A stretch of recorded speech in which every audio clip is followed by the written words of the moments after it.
இறைவனே போற்றி. இறைவா போற்றி. காவாய் கனகத்திரளே போற்றி.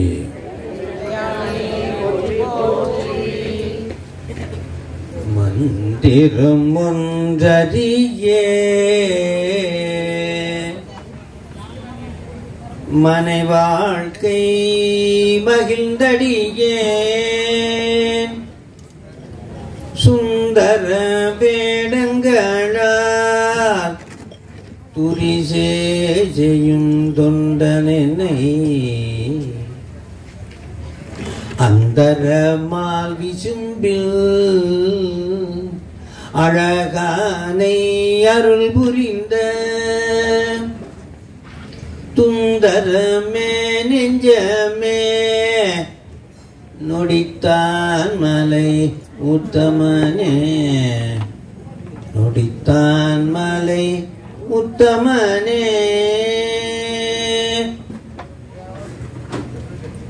நினைப்பவர் மனம் கோயிலாய் கொண்ட எம்பெருமானது திருவடிகளை போற்றி துதித்து சைவ நன்னெறிதனை உலகமெல்லாம் பரவச் செய்து கொண்டிருக்க நம்முடைய குருமகா சன்னிதானம் அவருடைய பொன்னார் திருவடிகளை போற்றி வணங்கி இந்த அற்புதமான நிகழ்வினை ஏற்பாடு செய்து தந்த வட்டம் 18 எட்டூரோடு காவடி செல்வ விநாயகர் ஆலயத்தினுடைய பொறுப்பாளர் பெருமக்கள், இனிய நண்பர் கென்னடி ஐயா அவர்கள் ஏனோ தெரியவில்லை இன்று வரவில்லை.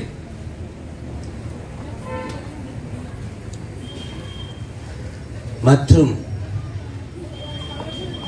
எழுந்தருள் இருக்கின்ற அடியார் பெருமக்கள் அத்தனை பேருடைய திருவடிகளை போற்றி வணங்கி ஒரு அரை மணி நேரம் ஆன்மாவை மலரச் செய்கின்ற ஏன் பிறந்திருக்கோம்,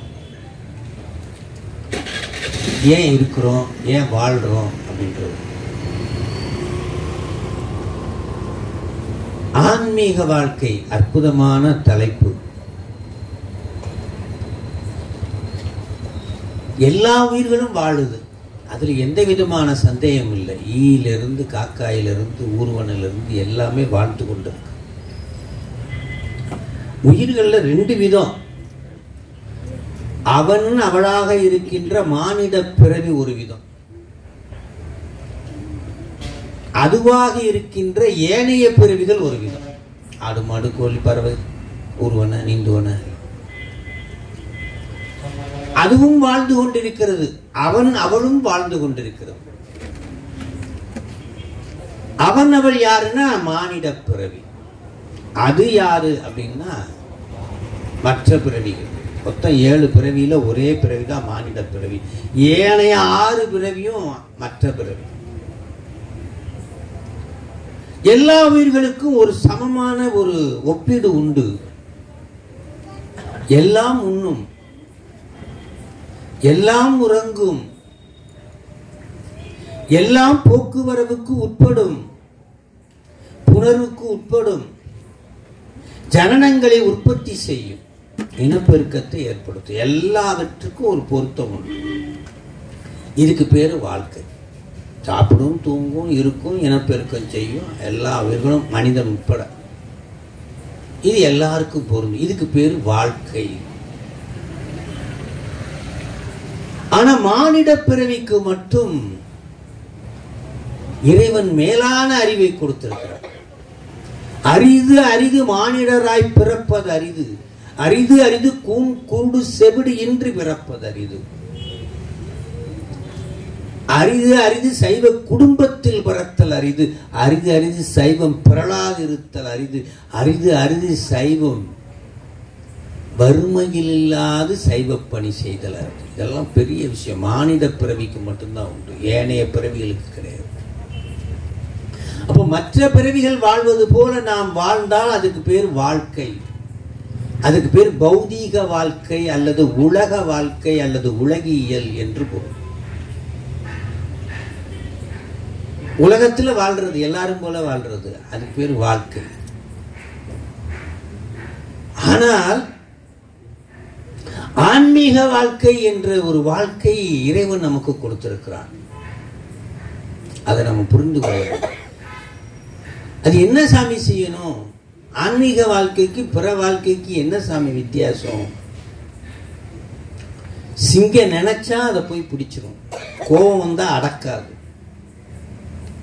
என்ன வேணாலும் செய்யும். என்ன மற்ற உயிரினங்கள் எது நினைக்குதோ அப்பயே செஞ்சிடும், கட்டுப்பாடே கிடையாது.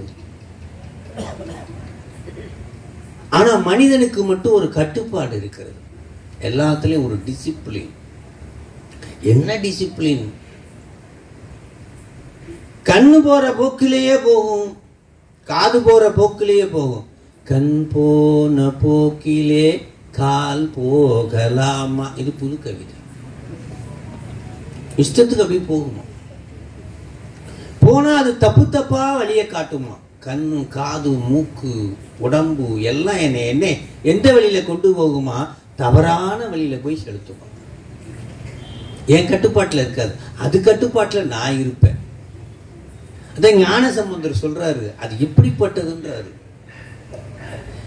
தாயு நீயே தந்தை நீயே சங்கரனே, ஆயு நின்பால் அன்பு செய்வான் ஆதரிக்கின்றதுள்ளம், ஆயமாய காயந்தன்னுள் ஐவர் நின்று ஒன்றலொட்ட. 5 பேர் ரெண்டு என்னைய ஒரு இஷ்டத்துக்கு இழுப்பானுங்களாம். இறைவன் ஒன்ன நினைக்கிறத அதை இருக்க விட மாட்டானுங்க. இந்த 5 பேர் அப்படிப்பட்டவங்க. ஆயமாய காயம் தன்னுள் ஐவர் நின்று ஒன்றலொட்டா, மாயமே என்று அஞ்சுகின்றேன் வலிவலம் மேயவனே. பேர்பட்ட மாயா காரியம் இந்த 5. யாரு ஒருத்தன் இந்த 5 வழியில போய்கிட்டே இருக்கிறானோ அவன் சாதாரண வாழ்க்கை வாழ்கிறான். அது போன்று, எது போன்று? மற்ற பிறவிகள் போன்று. யாரு ஒருவன் இந்த 5 பொறிகளை தனது கட்டுப்பாட்டில் வைத்து செலுத்துகிறானோ அவன் அருளினாலே வாழ்கின்றான்.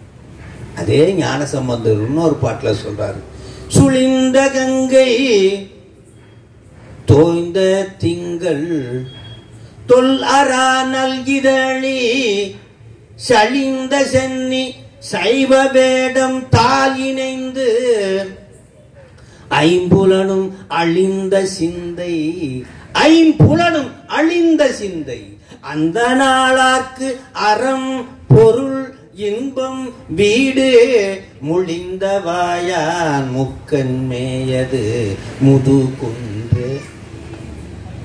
இப்போ வாழ்க்கையில 2யுமே வெளியே சொல்றாரு ஞானசம்பந்தர். சாதாரண வாழ்க்கை, அடுத்தது ஆன்மீக வாழ்க்கை. 2யுமே சாமி சொல்றார்.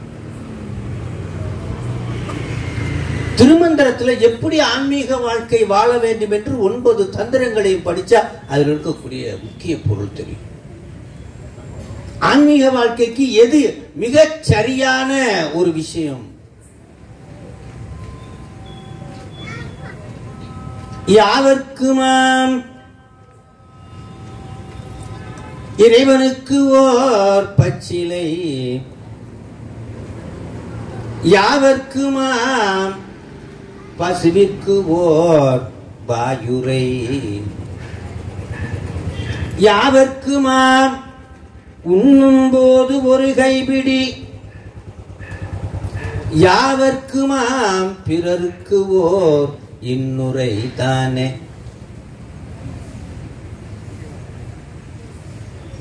யாவர்க்குமாம் இறைவர்க்கு ஓர் பச்சிலை.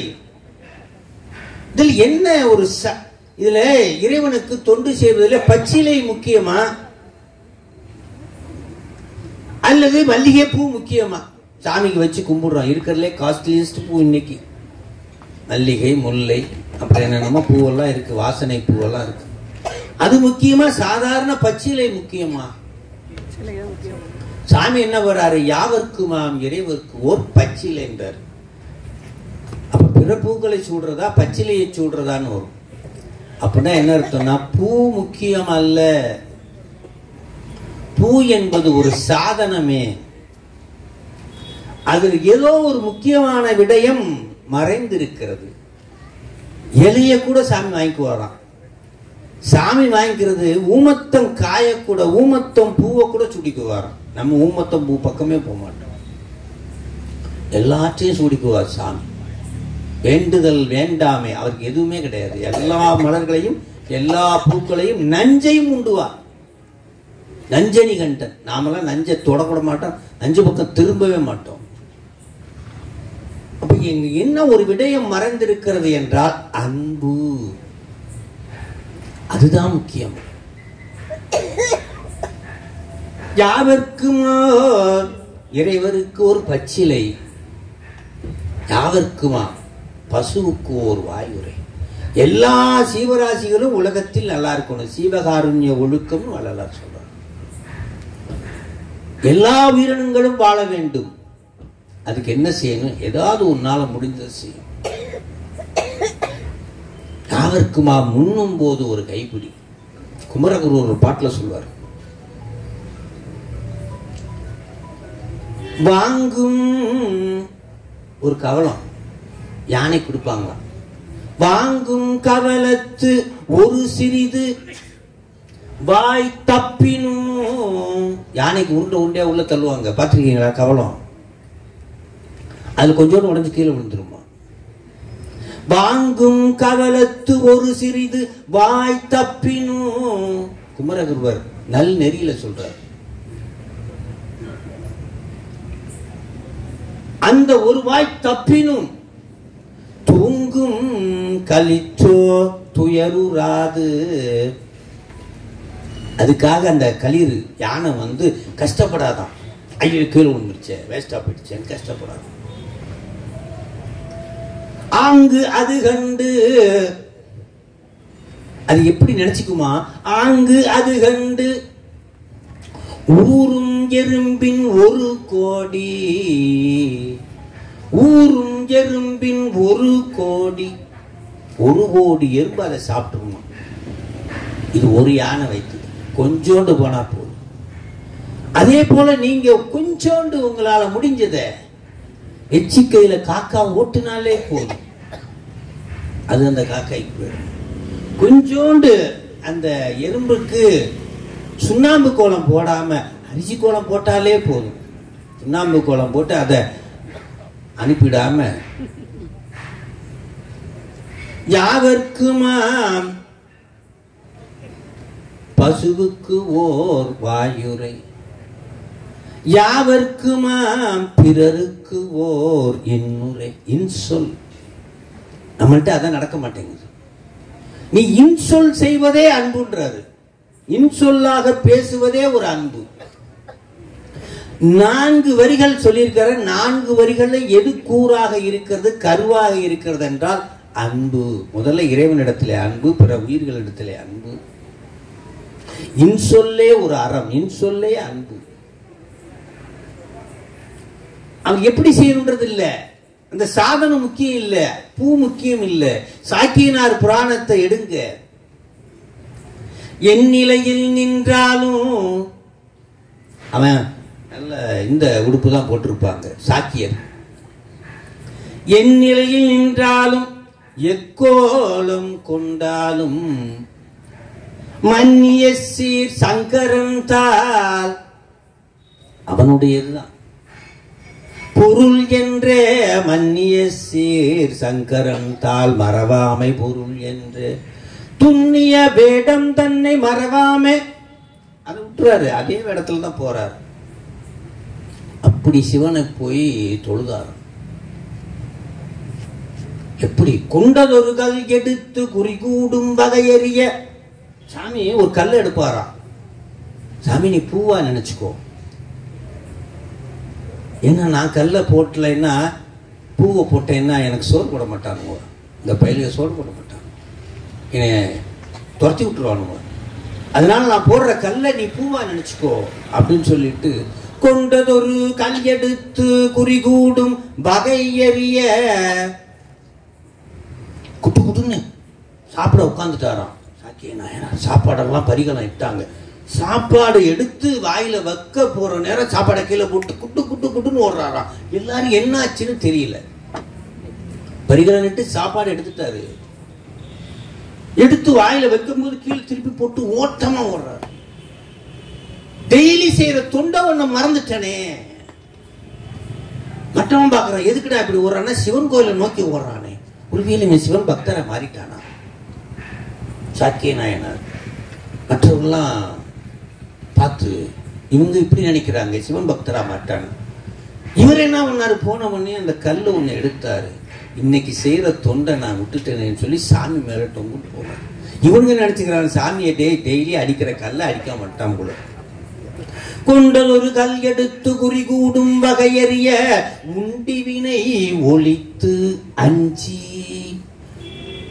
சாப்பாட்டை விட்டானா, உண்டிவினை ஒழித்து அஞ்சி பயந்தடிச்சு ஓடி வரான். சிவபெருமானுக்கு செய்ய வேண்டிய தொண்டை நான் விட்டனே. உண்டிவினை ஒழித்து அஞ்சி ஓடி வரும் வேட்கை கண்டு அருளும். ஓடி வராராம். உண்டிவினை ஒழித்து அஞ்சி ஓடி வரும் வேட்கை கண்டு அருளும் கண்ணுதலார் கருணை பொழி திரு நோக்க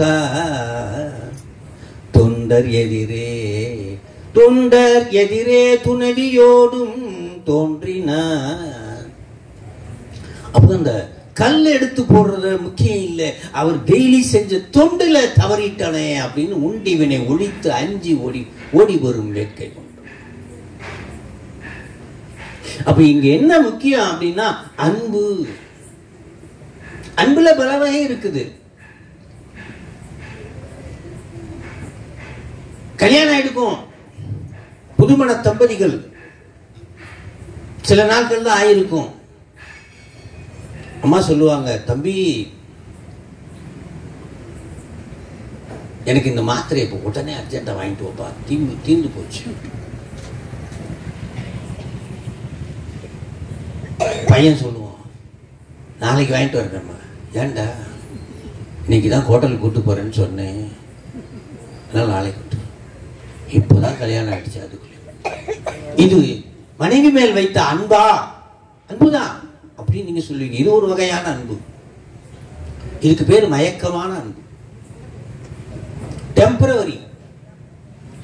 அப்ப அன்புல ரெண்டு வகை இருக்கு. காரண காரியமாக வருகின்ற ஒரு அன்பு, காரண காரியமின்றி பெருகும் அன்பு. காரண காரியமின்றி பெருகும் அன்பு, அளவுபடாத அன்பு.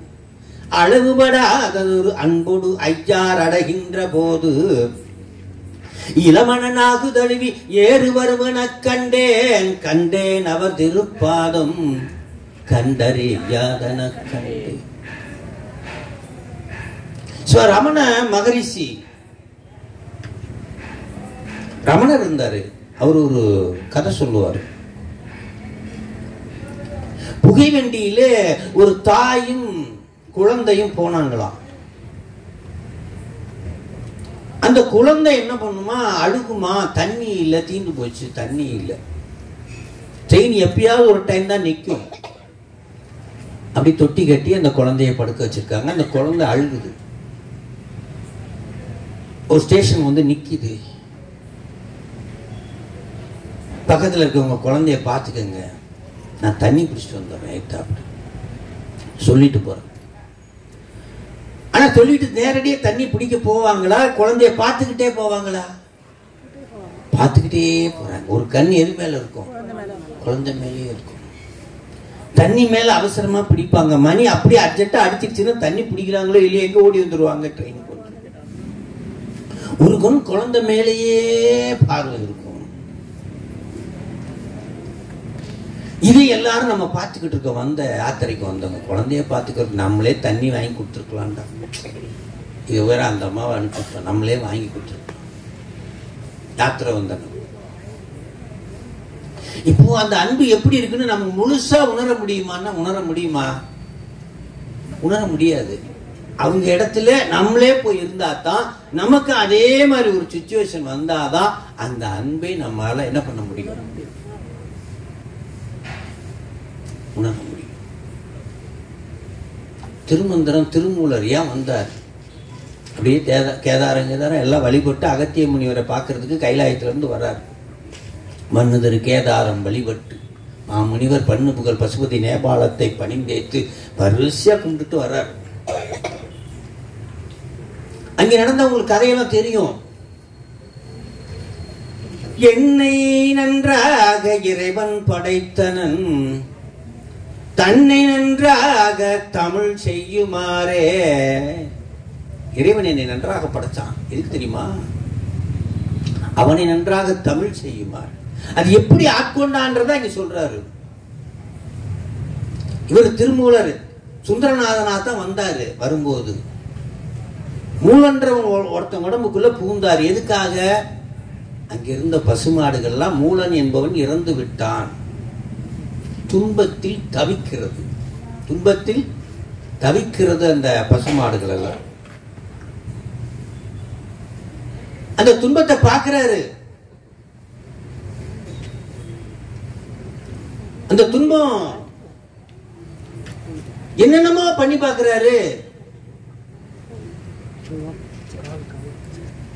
ஆனா அந்த பசுமாடுகள் கண்ணீர் விட்டு அவனை சுத்தி கொண்டு அப்படியே கதறுகிறது. அவருக்கு உண்மையா ஒண்ணுதான் தெரியுது, பசுக்கள் படுகின்ற துன்பம் மட்டும்தான் அவருக்கு தெரியுது. எதுக்காக இதை சொல்ல வரேன்னா, முக்கியமான ஒரு விடயம் இதில் இருக்கிறது. பசுக்கள் படுகின்ற துன்பம் மட்டும்தான் அதற்கு தெரிகிறது.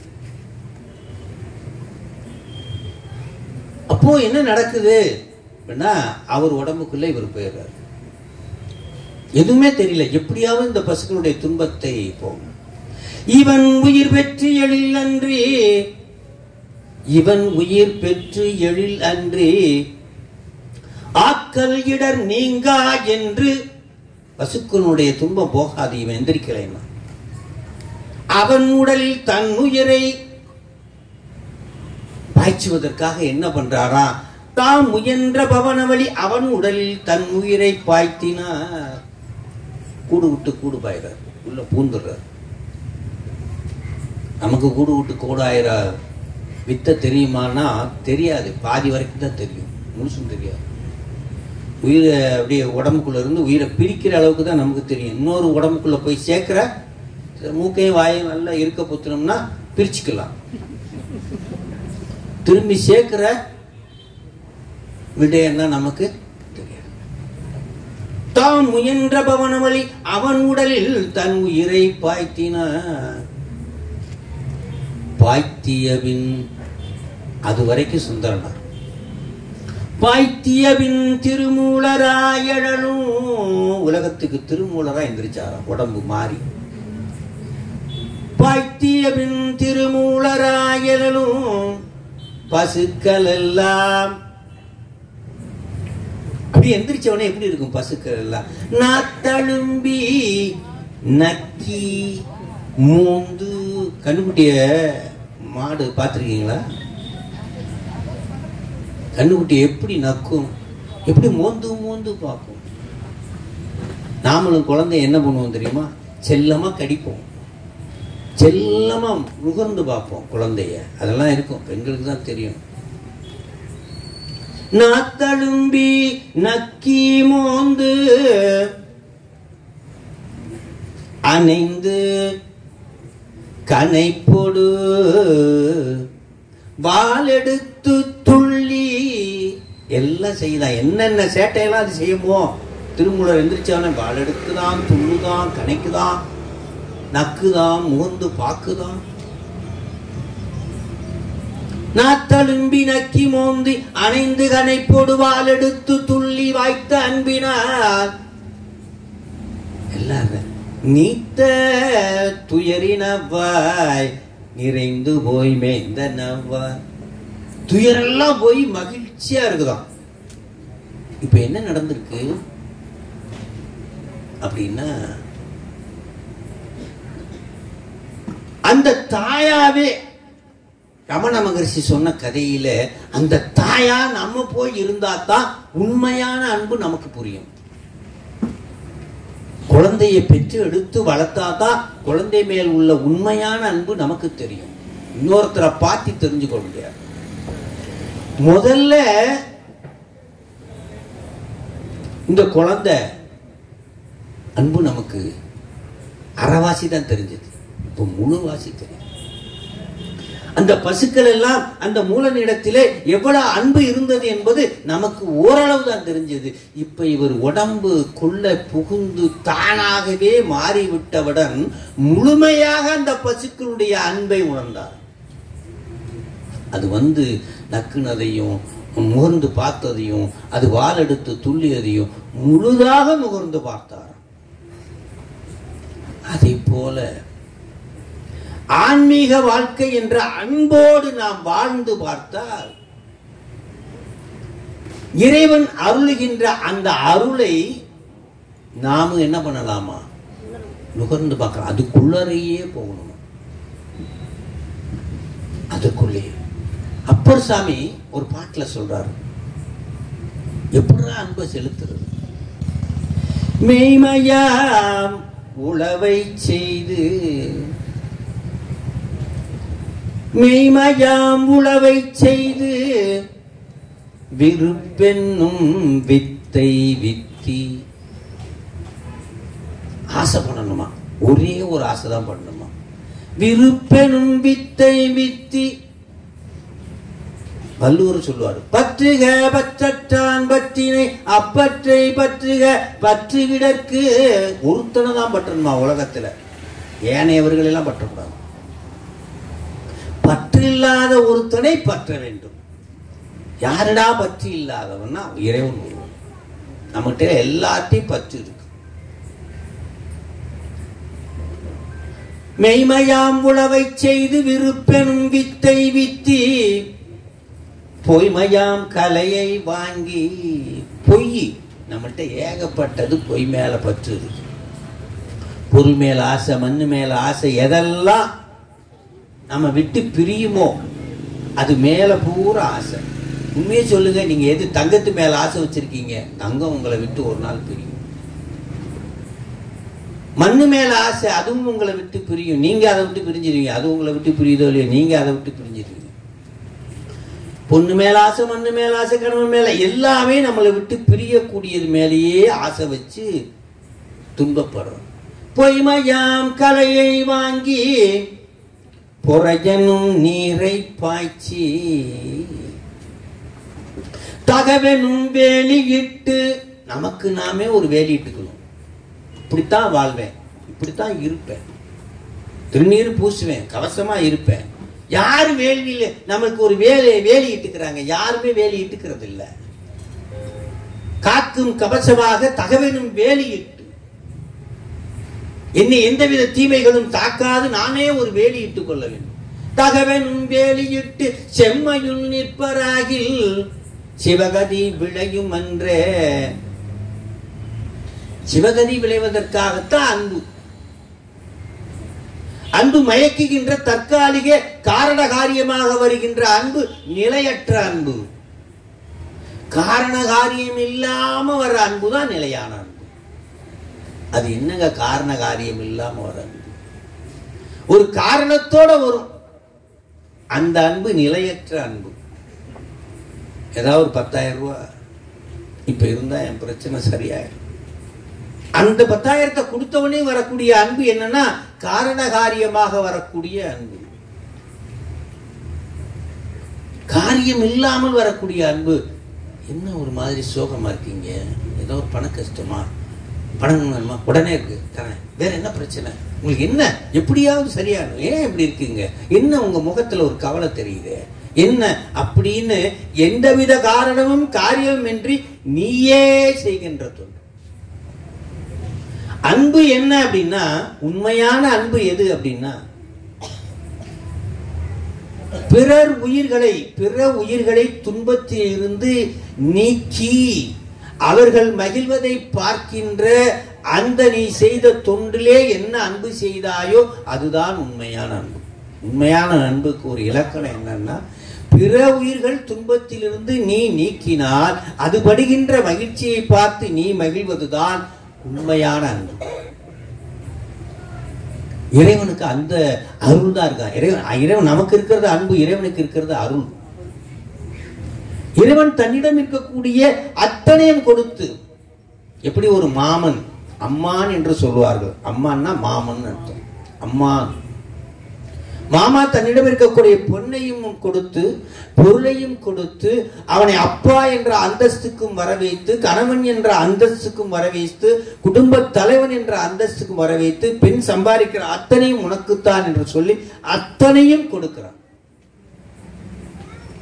அப்பேற்பட்ட அதை போல சிவபெருமான் தன்னிடம் இருக்கக்கூடிய அத்தனை பொருள்களையும் அத்தனையும் அருளாக வழங்குகின்றான் உயிர்களுக்கு. அதனால சாமிக்கு பேர். தன்னிடம் இருக்கக்கூடிய அத்தனையும் வழங்கி அவர்கள் மகிழ்ச்சியாக இருப்பதை பார்த்து இறைவன் மகிழ்ச்சி அடைகிறான். அவங்கள்ட்ட இருந்து எதையுமே இறைவன் பெறவில்லை, இறைவனிடமிருந்து தான் நம்ம. அதனால சாமிக்கு மாமனும் மாமியும் என்று ஒரு பொருள். அப்பன் நீ, அம்மை நீ, ஐயனும் நீ, அன்புடைய மாமனும் மாமியும் நீ, எப்படியெல்லாம் பேர் இருக்கு. அப்போ ஆன்மீக வாழ்க்கை என்பது என்னன்னா மற்ற ஜீவராசிகளை போல வாழ்வது அல்ல. மற்ற ஜீவராசிகள் என்ன செய்யும் அப்படின்றத நான் சொன்னேன். சாப்பிடும், தூங்கும், இனப்பெருக்கம் பண்ணும்.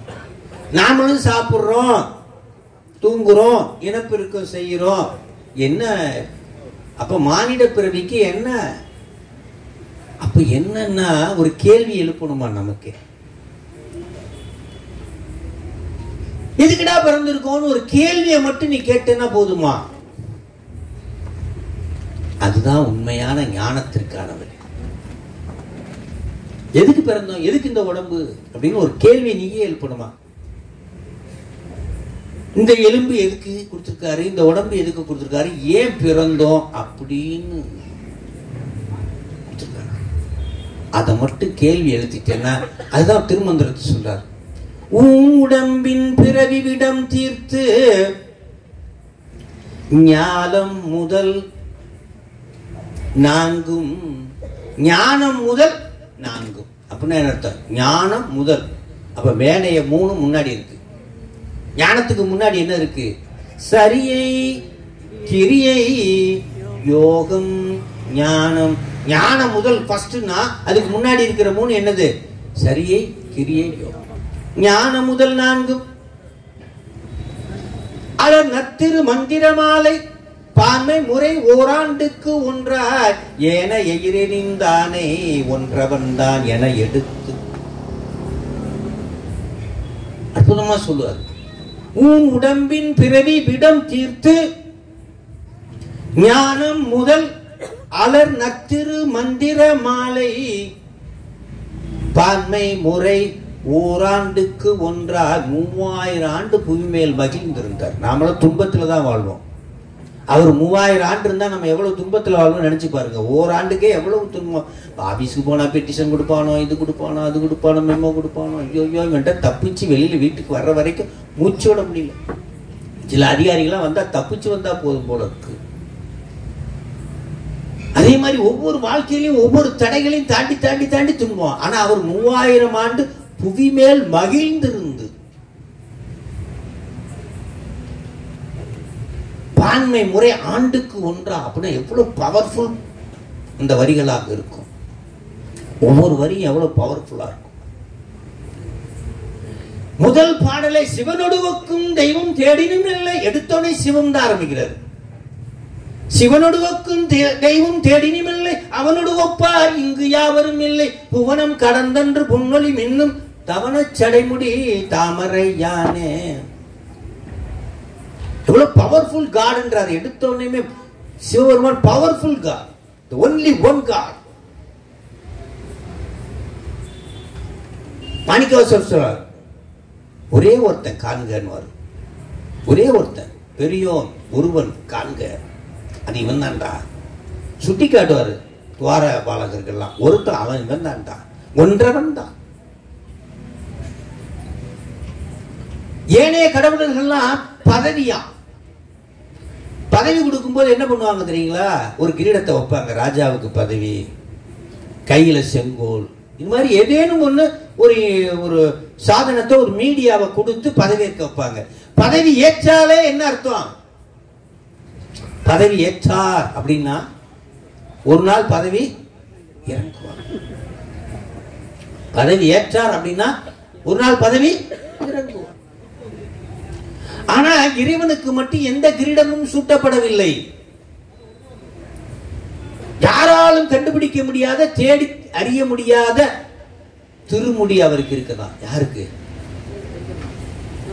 அந்த முடியே கிரீடமாக இருக்கிறதா. தவண சடை முடி யாருக்கு? சிவபெருமானுக்கு இருக்கக்கூடிய முடி தானே, தான் தனியன், இயற்கையானது, செயற்கையாக யாரும் சூட்டவில்லை. யாரு? தவண சடைமுடி தாமரையா.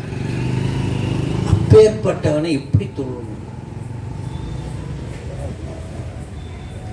அன்பு, அதான் மெயின். அன்புக்கு சத்துரு எது? அன்புக்கு எதிரி என்று ஒன்று இருக்கிறது, அதுதான் கோபம். அன்புக்கு எதிரி எது? கோபம், சினம். அன்பை வீட்டுல நம்ம பண்றதுக்கெல்லாம் திடீர்னு என்னைய கோபப்படுத்தணும்னா ஈஸியா கோபப்படுத்தலாம். திருப்பியும் அதையே கேட்டுக்கிட்டு இருந்தீங்கன்னா எத்தனை இடம் வந்து சொல்ற. கோபம் வராதவனை கூட என்ன பண்ணிடுவோம்? கோபம் வர வச்சிருவோம். புரியாம எதையாவது திருப்பி கேட்டா எத்தனை தடவை சொல்றது? எவ்வளவுதான் கோபத்தை அடக்குனாலும் நம்மளால என்ன பண்ண முடியல. ஏதாவது ஒரு இடத்துல கோபம் தன்னை அறியாம எந்திரிச்சு வந்துருது. ஆக என்ன, ஆன்மீக வாழ்க்கைக்கு சத்துரு எதுனா கோபம். அது சாதாரண வாழ்க்கை, சிங்கத்திடம் இருப்பது. எல்லாவற்றிற்கும் கோபம் வரும், அது உடனே செயல்படுத்திடும். ஆனால் மனிதன் மட்டும்தான் ஐம்புலன்களையும் அடக்கக்கூடிய ஆற்றல் இறைவன் கொடுத்திருக்கிறான். யார் ஒருவன் ஐம்புலன்களை அடக்கி ஆள்கிறானோ அவன்தான் ஆன்மீக வாழ்க்கையில் இருக்கிறான். ஐம்புலன்களை தன் கட்டுப்பாட்டில் அடக்க முடியாது, தன் கட்டுப்பாட்டில் வைத்திருக்கிறவன் அவன் தான் ஆன்மீக வாழ்க்கை. தன் கட்டுப்பாட்டில் வைக்காதவன் என்னன்னா சாதாரண வாழ்க்கையை வாழ்க்கிறான். எல்லா ஜீவராசிகளுக்கும் உள்ள சமமான ஒரு பணியை செய்வோம். வாழ்வான், சாவான், இனப்பெருக்கம் செய்வான், துன்பப்படுவான், இன்பப்படுவான். அவ்வளவு. ஆன்மீக வாழ்க்கை என்பது அன்பு நெறி. அன்புக்கு எதிரி எதுனா, சத்துரு எதுனா என்னது? கோபம். ஒரு பக்கம் கோபம் இறங்குனா இன்னொரு பக்கம் என்ன பண்ணும்? அன்பு. அப்ப நமக்குள்ள எத்தனை இருக்குது? ரெண்டுமே இருக்குது. கோபமும் இருக்கிறது, அன்பு இருக்கு. இறைவன்கிட்ட அதே மாதிரிதான். சாட்டை எடுத்து அடிப்பாரு, கையோட அணைப்பார்.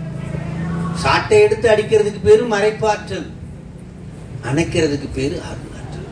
சாமி ரெண்டு வச்சிருக்க. அப்ப எதை செலுத்தணும், எதை பெறணும்? அன்பை செலுத்தணும், அருளை. தந்தது உன் தன்னை, கொண்டது என் தன்னை. சங்கரா ஆர் கொலோ சதுரர். சதுரனா பிசினஸ். யாராவது பித்தளை பொருளை கொடுத்துட்டு தங்க பொருளை வாங்கு, பித்தளை பொருளை கொடுத்துட்டு தங்கத்தை வாங்குவோம். ஆனா ஒருத்தன் தங்கத்தை கொடுத்துட்டு பித்தளை வாங்கிட்டு போவானா? அதான் சிவபெருமான் செய்யறானோ. ஆர்கோலோ சதுரர். யார இந்த மாதிரி பிசினஸ் பண்ண முடியும்? நீ தான்டா பண்ண. அவன்கிட்ட இருக்க அருள் தங்கம், நம்மகிட்ட இருக்கிற அன்பு பித்தளை. ஆக உன்னை கொடுக்காம உன்னை பெறவே முடியாது. ஆகவே ஆன்மீக வாழ்க்கையில் தலையாக இருப்பது எதுன்னா அன்பு. சாமியை வளைக்கிறதுக்கு ஒரே ஒரு வழிதான் இருக்கு, அன்புதான். சாமி இப்ப நீங்க செய்யற தொண்டெல்லாம் ஏற்றுக்கொண்டாரா ஏற்றுக்கொள்ளவில்லையா அப்படின்னு உங்களுக்கு சந்தேகம் இருக்குமா இருக்காதா? சிவா, நீங்க இன்னைக்கு காலையில இருந்து எவ்வளவோ தொண்டு செஞ்சீங்க, நீங்க பாட்டு பாடினீங்க, என்னென்னமோ தொண்டு செய்தீங்க, சாமி ஏற்றுக்கொண்டாரா ஏற்றுக்கொள்ளவில்லையா? காலையில இருந்து ஒவ்வொருத்தரும் நினைச்சு பாருங்க, நிறைய தொண்டு செஞ்சீங்க, ஏற்றுக்கொண்டாரா ஏற்றுக்கொள்ளவில்லையா? ஏற்றிருப்பாருன்னு நான் ஏன் நினைக்கிறேன். ஏற்றாரா ஏற்றுக்கொள்ளவில்லையா என்பது நமக்கு தெரியாது. அப்போ ஒரு இடத்துல அவர் ஏற்றதை நாம் பார்க்க முடியும். அது என்ன நம்ம வாழ்க்கையில, ஆன்மீக வாழ்க்கையில ஒரு இடத்துல நம்மால இறைவன் நம்ம தொண்டை ஏற்றுக்கொண்டாரா ஏற்றுக்கொள்ளவில்லையா என்பது நமக்கு தெரியும். அது எந்த இடம்? படமாட கோயில் பகவர்க்கு ஒன்று ஈயில், நடமாட கோயில் நம்பர்க்கு அங்கு ஆகா. கோயில் கும்பாபிஷேகத்தில் போயிருக்கீங்களா? அதுக்கு முதல்ல என்ன பண்ணுவாங்க, கும்பாபிஷேகம் முதல் நாள் வரைக்கும் படமாக தான் சாமி இருப்பார். பாலாலயம் முடிச்சா என்ன இருக்கும், படமாக இருப்பார், ஆடிக்கினே இருப்பார். படமாட கோயில் பகவர்க்கு ஒன்று ஏயில். நமக்கு தெரியாது அவர் போச்சா போகலையா, வாங்கிட்டாரா வாங்கிக்கலையா, ஏற்றாரா ஏற்றுக்கொள்ளையா தெரியாது. ஆனா நடமாட அடியார்கள், நடமாட கோயில் யாரா, அடியார். நடமாட கோயில் அன்பர்க்கு ஒன்று ஏயில். அது யாருக்கு போய் சேர்ந்துருமா? நடமாட கோயில் அன்பர்க்கு ஒன்று ஏயில் படமாட கோயில் பகவர்க்கு தாமே. நீங்க போய் ஒரு அன்பருக்கு, ஒரு அடியாருக்கு ஒரு இது அவசர கஷ்டத்துல போய் உதவி அவர் மகிழ்ச்சி அடைந்து அதை ஏற்றுக்கொண்டு, ஐயா என் கஷ்டம் தீர்ந்துச்சு, ரொம்ப மகிழ்ச்சி ரொம்ப மகிழ்ச்சி அப்படின்னு சொன்னா அதை யார் ஏற்றுக்கொண்டதா அர்த்தமா? இதை நேரா பார்க்கலாம். இது என்ன பண்ணலாம், நேரா பார்க்கலாம். ஆகா இறைவன் ஏற்றுக்கொண்டார். ஆனா உண்மையே நீ இறைவனுக்கு செய்கின்ற தொண்டு நேரா ஏற்றுக்கொண்டாரா ஏற்றுக்கொள்ளவில்லையா என்பது தெரியாது. ஆனால் ஒருவருடைய அந்த மகிழ்ச்சியை நீ நேராக பார்த்து, ஆகா என்னுடைய இன்னல் நீங்கியது. அப்ப ஆன்மீக வாழ்க்கை என்றால் ஒரே ஒரு விஷயம்தான், பிற உயிர்களுக்கு ஏற்படும் இன்னல்களை உன்னால் முடிந்தவரை நீக்கி அது பெரும் மகிழ்வை நீ பெற்று அந்த உயிரிடத்தில் நீ செலுத்தும் அன்பு, இதுதான் தொடர் ஆன்மீக வாழ்க்கை. இதானது தொடரான். ஆக நமக்கு தெரிந்த அன்பர்கள் யாருன்னா அடியார்கள். அடியார்களுக்கு நீ தொண்டு செய்து அதன் மூலமாக அவர்களுடைய இன்னல்களை நீ போக்கி அவர்கள் பெறுகின்ற மகிழ்ச்சியை பார்த்து அந்த அன்பை செலுத்தி வாழ்வதுதான் இறைவன் நேரடியாக உன்னுடைய அன்பை பெற்றுக்கொண்டான் என்பதற்கு நிதர்சனம் என்று சொல்லி, அற்புதமாக ஆன்மீக வாழ்க்கை என்பது உண்மையான அன்பு, மெய் உணர்தல் அன்புதான், பொய்யான அன்பு அல்ல, காரண காரியத்தோடு வரும் அன்பு அல்ல, காரண காரியமின்றி இயற்கையாக இறைவனிடத்திலே இறைவனுடைய அடியார்களிடம் எழுகின்ற அன்புதான் உண்மையான அன்பு. அந்த அன்போடு வாழ்வதுதான் ஆன்மீக வாழ்க்கை என்று கூறி இந்த அரிய வாய்ப்பினை அளித்த நம்முடைய எட்டரோடு காவடி செல்வ விநாயகர் ஆலயத்தினுடைய அன்பர்களுக்கு நன்றியை தெரிவித்துக் கொண்டு, எழுந்தருள் இருக்கின்ற அடியார் பெருமக்கள் அத்தனுடைய திருவடிகளையும் போற்றி வணங்கி, வருகின்ற மார்ச் 31 5வது ஞாயிற்றுக்கிழமை இதே எட்டரோடு பிள்ளையார் கோயிலில் அற்புதமாக சுந்தரர் தேவாரம் முழுவதுமாக பண்ணோடு நம்மளுடைய நெய்வேலி சிவனடியார் மகளிர் குழுவினர் பாட, அடியேன் அதற்கு ஒவ்வொரு பாடலும் எந்த சூழ்நிலையில் பாடப்பட்டது முழுவதுமாக சுந்தரர் தம்பிரான் தோழர் அவருடைய பாடலை பாடினார். ஒரு நண்பருக்கு என்ன அதிகாரியிடம் இருந்து பலன் கிடைக்குமோ அதை போல மேல அதிகாரியாகிய சிவபெருமான் ஒரு நண்பருக்கு கொடுக்கக்கூடிய அத்தனை சலுகைகளையும் கொடுப்பது திருப்பாட்டு. ஆகவே அந்த அற்புதமான பாடலுடைய பொருளை உணர்ந்து அந்த சூழ்நிலையை உணர்ந்து நாம் ஒரு முழுவதுமாக 17 பண்களில் அமைந்த அந்த 100 பதிகங்களையும் நாம் பாடி திருக்கைலாயம் நிறைவுக்கு செல்வோம் என்று கூறி, இந்த அற்புதமான நிகழ்விலே தவறாத அத்தனை அடியார்களும் கலந்து கொண்டு காலை முதல் மாலை வரை இருந்த திருக்கைலாயம் வரைக்கும் சென்று வர வேண்டும் யோக காட்சியில் என்று கூறி அரிய வாய்ப்பளித்த அத்தனை உள்ளங்களுக்கு நன்றியை தெரிவித்துக் கொள்ளு விடைபெறுகிறோம். நன்றி. தென்னாடுடைய சிவனே போற்றி.